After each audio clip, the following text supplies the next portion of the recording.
By the fifth date, I already knew exactly what would end us. Not because Ben was cruel, not because he lied, not because something dramatic exploded across a restaurant table. It ended because he smiled at me like I was a future he could still shape. And I knew, with a cold certainty that settled deep in my chest, that if I stayed any longer, one of us was going to start hoping for a life the other would never give. I met Ben a few months earlier, the kind of way people meet now. A profile, a few jokes, a little chemistry through a screen, then drinks, then dinner, then another dinner, then that easy slide into routine where someone starts to feel familiar before they actually become known. He was 32, warm, attentive, easy to talk to, the kind of man who remembered small things, the kind who asked follow-up questions, the kind who made me feel for a little while like maybe dating didn't always have to feel like sorting through disappointments. And on paper, at first, there wasn't an obvious problem.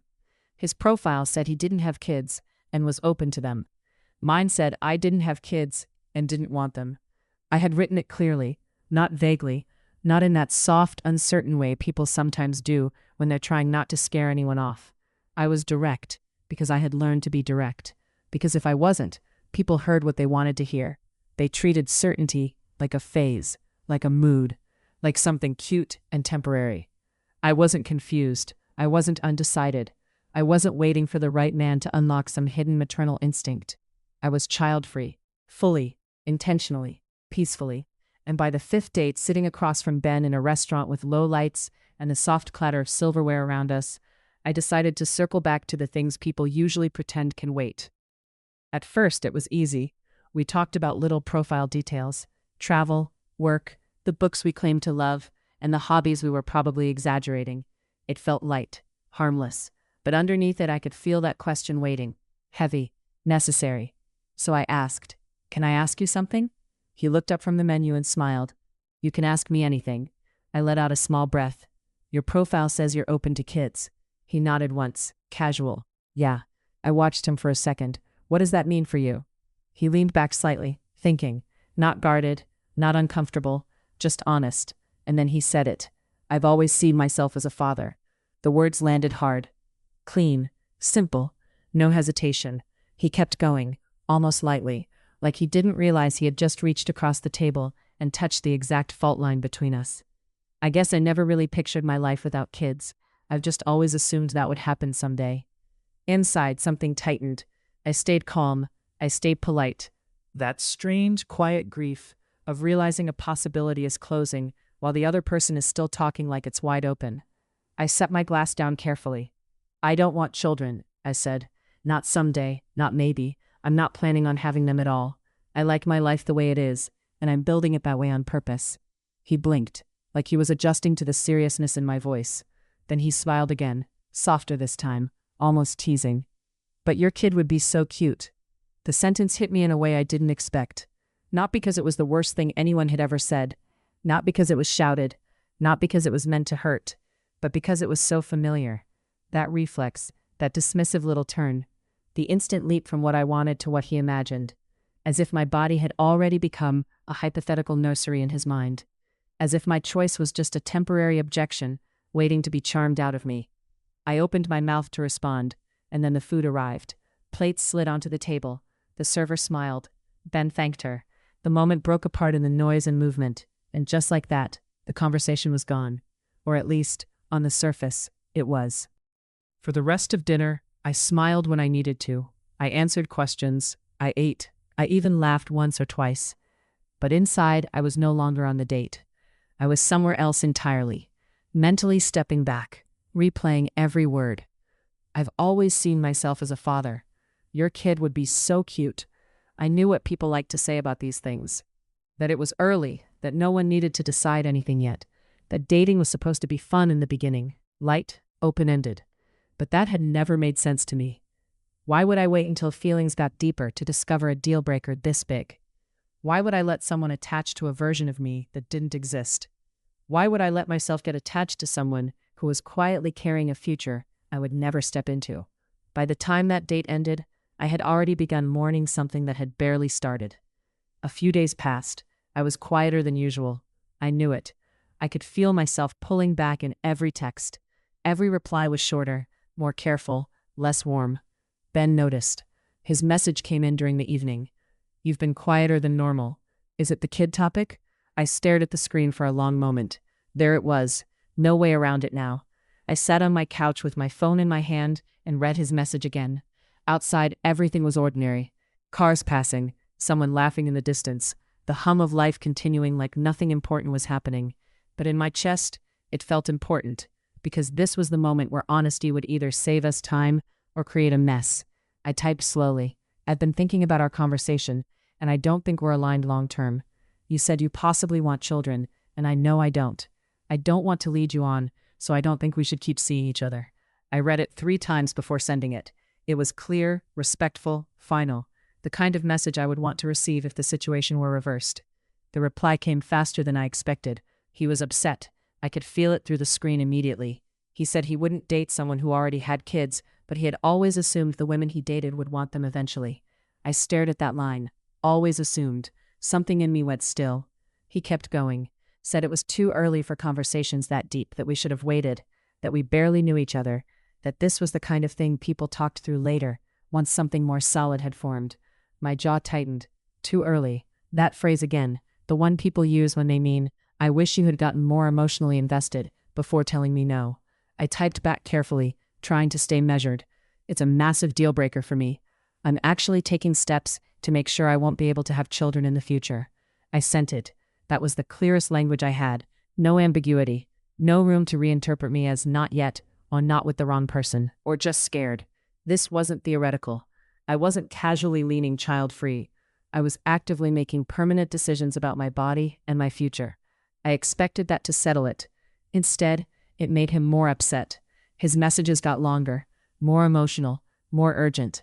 He compared it to me asking him to move across the country, said it wasn't black and white, said there were pros and cons to both choices, said the topic was layered, complex, that we knew so little about each other and had so much potential, that I was throwing away an entire relationship over a small disagreement. A small disagreement. I actually laughed when I read that, but there was no humor in it, just disbelief. Small, as if the question of whether to create an entire human life was somewhere in the same category as what neighborhood to live in, as if parenthood was a minor preference, a detail, a negotiable piece of furniture in the room. My fingers hovered over the screen. I could feel irritation rising now, hot and sharp. Not because he wanted kids. He was allowed to want kids. He was allowed to imagine fatherhood and feel deeply attached to that future. What bothered me was the way he kept trying to drag my certainty into the muddy middle with his uncertainty. As if my clear no was somehow unfair because it didn't leave enough room for his hope. I wrote back, "I'm getting the procedure done. Children are not a compromise situation for me." The timing of this conversation wouldn't have changed my answer. That should have been the end, but it wasn't. He said I was drawing a very aggressive line for us. Aggressive. I read that word twice, and there it was, the twist of the knife, the quiet reframing. Not that I was being honest, not that I was being respectful of both our futures. Aggressive, because I was saying no without apology, because I wasn't softening it for him, because I wasn't performing uncertainty to make him more comfortable. He said we hadn't built enough of a relationship yet for me to really hear him, that this should be discussed in person, not over text, that he wanted to continue the conversation face to face. I leaned back against the couch and closed my eyes. For a second, I imagined saying yes, meeting him somewhere quiet, watching him across another table, letting him explain, letting him tell me I was being hasty, letting him search my face for signs of flexibility, letting him package pressure as vulnerability, letting him call it a conversation when really it would be a negotiation over whether my boundary was real enough to deserve respect. And beneath that thought was another one, colder, clearer. He still believed this was something he could talk me out of. That was the part that settled everything. Not his desire for children, not even his disappointment. It was the refusal to accept that I knew my own life. I thought back to the restaurant, to the easy smile, to "your kid would be so cute," to how quickly my choice had been translated into his fantasy. I thought about every time women are told they'll change their minds, every time certainty is treated like rebellion, every time a boundary becomes harsh, simply because it inconveniences someone else's dream. And I felt something inside me harden into peace, because suddenly this wasn't complicated at all. It was simple. He wanted room for possibility. I wanted clarity. He thought more time would make me softer. I knew more time would only make this hurt more. I picked up my phone again. I didn't need another dinner, another debate, another chance for him to tell me my future was too layered to decide for myself. I had heard enough. I told him no, not cruelly, not dramatically, just plainly.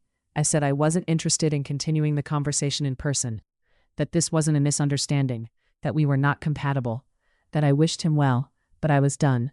And after that there was silence, real silence. No more paragraphs asking for another chance to be understood. No more attempts to turn my boundary into a discussion panel. Just the quiet that comes after something ends, before it fully begins. It should have felt sadder than it did. And maybe part of me was sad. Not devastated, not heartbroken, but disappointed in that familiar, tired way that comes from seeing promise collapse under something fundamental. Because Ben had seemed kind. He had seemed thoughtful. He had seemed like maybe this could become something. But maybe that was the point. Sometimes people can be good and still be wrong for you. Sometimes attraction is real and still not enough. Sometimes the ending arrives not through betrayal, but through recognition. In the days after, I replayed the exchange more than I wanted to admit. Not because I doubted my decision, because I didn't. I knew I had done the right thing. But there's always that voice, isn't there? The one that asks whether you were too blunt, too quick, too unwilling to let things breathe. The voice trained by years of being told to be agreeable, to be patient, to leave room, to not make anyone feel rejected too sharply. I heard that voice.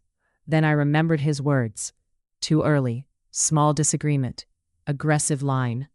And each time I remembered them, the doubt faded, because what he was really asking for was not time.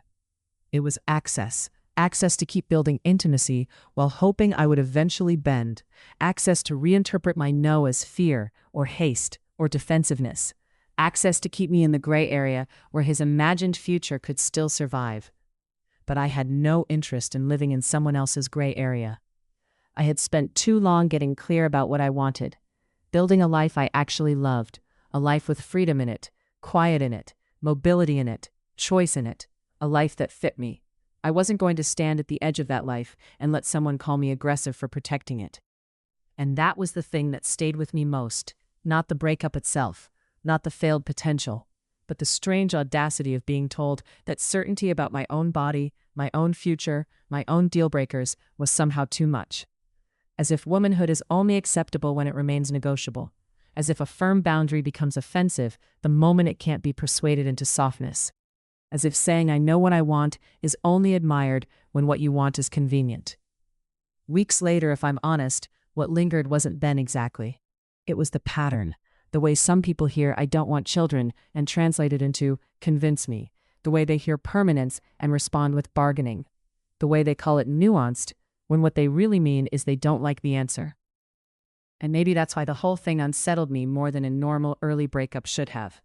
Because this wasn't just about one man wanting kids.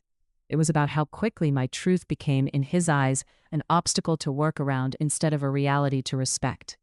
I can still picture that fifth date sometimes. The restaurant lights, the warmth of the food arriving at exactly the wrong moment, the softness in his face when he said he'd always seen himself as a father, the casual certainty in mine when I said I wouldn't be a mother. Two futures sitting across from each other, smiling politely while something invisible cracked straight down the middle. Maybe if we'd ignored it longer, we could have stretched things out. Maybe we could have had a few more nice dates, a few more good nights, a few more weeks of pretending chemistry was enough to outrun incompatibility. Maybe I could have waited until it was messier, until feelings were deeper, until leaving would have cost more. But why would I call that kindness? Why would I call that patience? Why would I call that maturity? No. What I did was look at the road ahead and refuse to drive us both further in the wrong direction. And if that made him feel rejected, that was unfortunate. But it didn't make me wrong. Because ending something early is not cruelty when the alternative is false hope. Because honesty is not aggression just because it arrives before someone is ready to hear it. Because there are some questions in dating that are not intimate too soon. They are necessary immediately. Do you want the same life? Can either of you give the other what they need? If not, how long exactly are you supposed to pretend that doesn't matter? That's the part I keep coming back to, the part that still sits with me long after his name stopped mattering. If someone tells you clearly who they are, what they want, what they will not compromise on, and you respond by calling them too aggressive, too early, too absolute, are you trying to understand them? Or are you just upset that their answer closed a door you thought would stay open a little longer?